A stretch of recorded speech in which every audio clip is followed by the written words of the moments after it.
Hello and welcome to WordPress Tip of the Week. This is week number 31. In this video, we're going to talk about using MySQL, and we're going to show you how you can use the MySQL insert statement within a function or a page template. Now we have a page here that I called staff, and basically this is a listing of our staff members. So we got a first name, last name, department, and salary, and it's all organized into a nice little table. So let's say we hired somebody and we need to add somebody to the staff. Okay, no problem. So I'm in Chrome here and I have WP Admin open in Firefox, so I'm just going to click on the minimize button. Okay, so now we're at the dashboard, and what I did is I made two pages. First page I made was staff, which you just saw, and that is linked to a template called staff. And then I made another page that we're going to use for updating, and this one is called staff update right here, and then this is linked to another template called staff update. Okay, so before we get going, let's go into the database, which I have already open, and here's how it's set up. We have an ID column, which is an auto increment, their first name, their last name, their department, and the salary. Okay, so now let's go ahead and go into File Manager through our cPanel,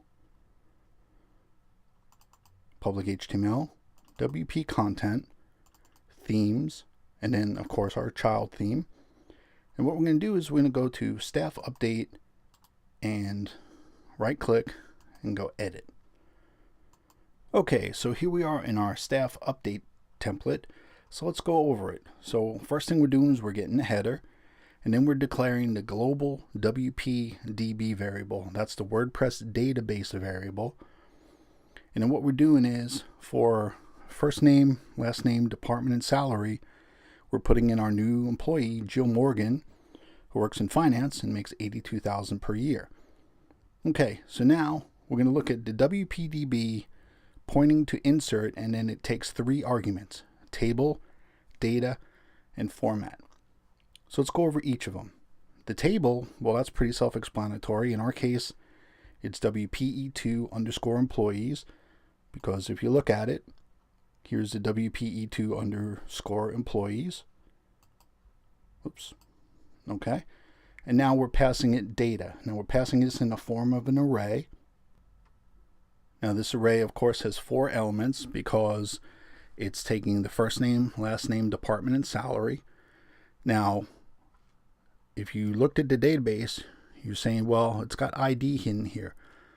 Well, this ID is auto increment, so the next time you add a listing, what it'll do is it'll increment to the next number. So we don't need to add to it. Okay, so we're doing the F name, which is the name in the database, and then we're passing it the string F name. Now the reason why it is not in quotes is because if it was, when you went to the database, you would see $F name when we really need to see Jill. Okay, same thing for L name, same thing for department, and same thing for salary. Okay, so now the last thing that is in the insert function is the format. Again, it's an array, and we're passing it 4 elements just like we did for the data.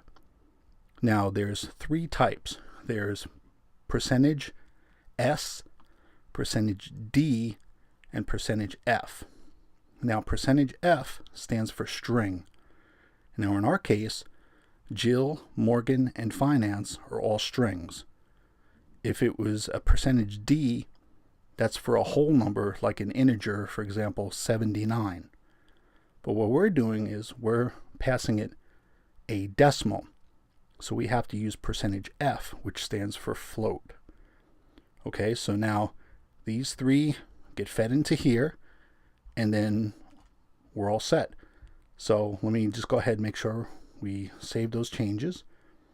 Okay, so now we're going to go back to our staff update page. Now it's not going to say anything when we refresh because we're not having it echo anything. But when it's done, we should see Jill Morgan added to the database. Okay, so we're here. So now let's go ahead and change staff to staff update. Now when we hit enter, we should see Jill Morgan show up right underneath here, underneath Bill Wiley. So let's go ahead and enter. Okay, good. Now that worked. So let's go back to the staff page, and now that's where we should see Jill. And we'll scroll down a little bit, and there she is, Jill Morgan, Finance, 82,000. So let's go into the database just to make sure everything looks good. We'll go ahead and click on refresh. Okay, and as you can see, everything went into the database just fine. Now the reason why I went from 8 to 10 is because I was testing it and it came up as number 9, so of course 10 is the next one in the sequence.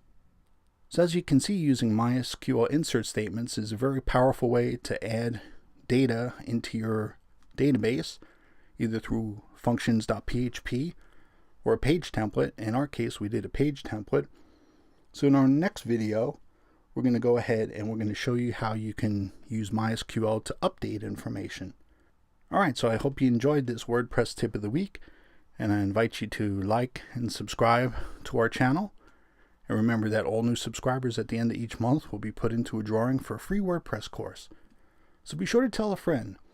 And we have fresh content coming out all throughout 2018 every Saturday. We're on week number 31, so we still got 21 more weeks to go. So until next week, take care. Bye.